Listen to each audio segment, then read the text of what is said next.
ભરથરી પિંગળાને કહે છે કે તું મને કેટલા નંબરનો પ્રેમ કરે છે? અને તેથી બાપુ પિંગળા ભરથરીને કહે છે દરબાર દરબાર પ્રેમ હું તમને પહેલા નંબરનો કરું છું, પણ અખતરો ન કરતા ને રોતા નહીં આવડે. જો બાપુ એમના ઇતિહાસ ન થાય અને એવું બાપુ થર્ડ ક્લાસ બૈરું હોય નહીં, આવો ખાનદાન માણા હોય 92 લાખ માળવો જેને દૂધતો હોય ને ઈ બાવા ન બને. ઈ કે હું પ્રેમ તમને પહેલા જ નંબરનો કરું છું, તમે સહેજે શંકા ન રાખતા અને અખતરો કરશો ને તો રોતા નહીં આવડે. ઈ કે ના ના અખતરો નહીં કરું, પણ એમાં આપણે હકણા રહી. 400 મહિનાનો સમય થયો ને ફરીને પાસે ગયા કઈક શિકારમાં, એમાં વળી પછી આ વાત યાદ આવી ગઈ.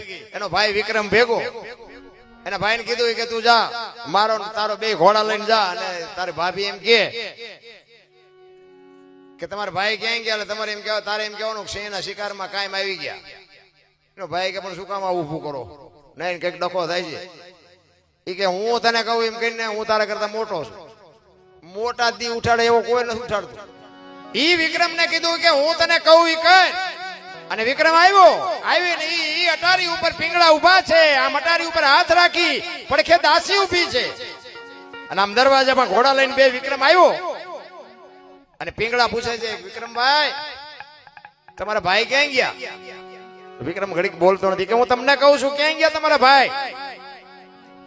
કે ભાભી મારા ભાઈ સિંહના શિકારમાં કાયમ આવે, સિંહે મારી નાખ્યા. એટલું કીધું ને બાપુ જીવ નીકળી ગયો, આમ નામ હાથ રહી ગયો કટારીએ.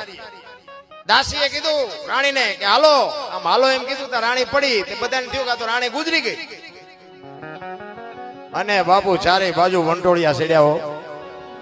પિંગળા વયા ગયા, મહારાણી ગુજરી ગયા. મહારાણી અને બાપુ હવે 92 લાખ માળવાનો ધણી, એનું બૈરું ગુજરી જાય પછી દશા કેવી થાય? કેડી ઉભરાય માણા ઉભરાણું. ભરથરી આવ્યો, આવીને જોયું પિંગળા તો ગુજરી ગઈ. તારે નક્કી એને થયું કે પ્રેમ પહેલા નંબરનો, પણ હવે શું?